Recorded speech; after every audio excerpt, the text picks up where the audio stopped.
السلام عليكم ورحمة الله وبركاته. أهلا بكم. النهاردة إن شاء الله معانا القطعة رقم 4 في المطعم اللي احنا بنركب فيه أجهزة مطبخ في مدينة جازان. القطعة اللي معانا النهاردة هي قلاية البطاطس أو قلاية الزيت. طبعا قلاية الزيت بتشتغل في كل أنواع المقليات أو أي حاجة بتتقلي ما عدا البروستد. البروستد بيكون لي ماكينة تانية مقفولة من فوق مضغوطة عشان الضغط، علشان البروست نفسه ما يتشربش الزيت وكده. إن شاء الله الماكينة البروست لما تيجي معانا في أي مطعم من المطاعم بإذن الله برضو بنصورها وبنشوف الصيانات بتاعتها. قلاية البطاطس اللي معانا النهارده دي طبعا بتيجي فيه اجزاء متفككه علشان خاطر الشحن وكده والتغليف، فبنركبها سريعا مع بعض وبعد كده بنوصل لها الغاز والكهرباء، وهنحط فيها ميه بدل الزيت عشان مش هنقدر نجرب على زيت لان المطعم لسه ما فتحش. وفي معلومات مهمه جدا في نهايه الفيديو، آه، اشياء وقائيه عشان ما تبصش منك القلايه في وقت قصير. هسيبكم مع الفيديو ان شاء الله، تابعوا الفيديو للنهايه. في حاجات متسجله وفي حاجات اصلا التوضيح فيها مباشر على طول وانا بركب، لكن معذرة لان التصوير بيكون في المطاعم بيكون صعب، والاماكن بتكون في اماكن ضلمة شوية وفي اماكن بيكون لسه الكهرباء ما وصلتش فيها، وبتبقى يعني الصيانة مع تصوير بيبقى الموضوع صعب جدا، فنرجو المعذرة.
طيب كيف بتشتغل الفراير؟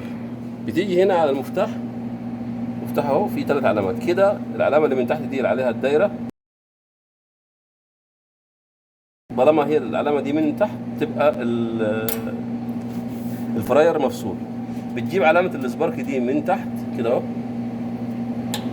المفتاح فيه زي ضغطه للداخل، تضغط عليه شويه كده عشان يلف معاك، تضغط عليه شويه كده عشان يلف معاك، وتشغل.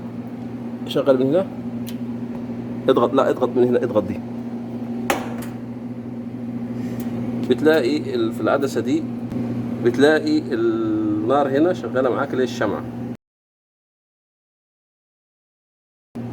كويس. تستنى 5 ثواني او 10 ثواني، بتشيل ايدك من هنا، يعني بتشيل ايدك كده، وبعدين بتجيب علامة الشعلة ده اهي، علامة الشعلة دي من تحت كده، تضغط شوية وتلف شوية كده، تضغط شوية وتلف شوية كده، جت علامة الشعلة من تحت. تمام. بعدين بتشغل من الترموستات، بتلف عشان تفتح نار اهي كده، كده فتحت معاك النار، النار شغال. تمام تمام. بتتحكم من هنا، بتتحكم من الترموستات انك تشغل وتفصل. نفس النظام التانية على السبارك من تحت، على السبارك من تحت، هضغط لجوه، دوس على مدير سبارك هنا، لا سبارك ولعت، بتشوفها فين؟ في الازازه المربعه دي. بعد 5 ثواني بترفع ايدك كده، بتفضل الشمعه دي قايده، بتلف المفتاح بالشكل ده كده، وبعدين من الترموستات بتفتح النار. كويس اهي اشتغلت. طيب لازم بتكون طبعا مالي يا اما ميه يا اما زيت، يا اما ميه يا اما زيت. ما ينفعش تجرب القلايه بدون لا ميه ولا زيت، الستيل نفسه يحصل فيه مشكله. بتبدا في الغليان.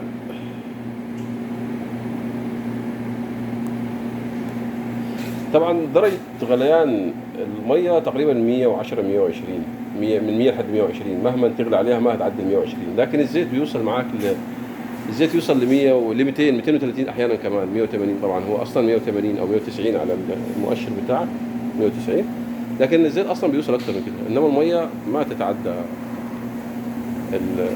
ال 120. يعني حاليا على 120 اهي 120 والميه بتغلي. شوف ازاي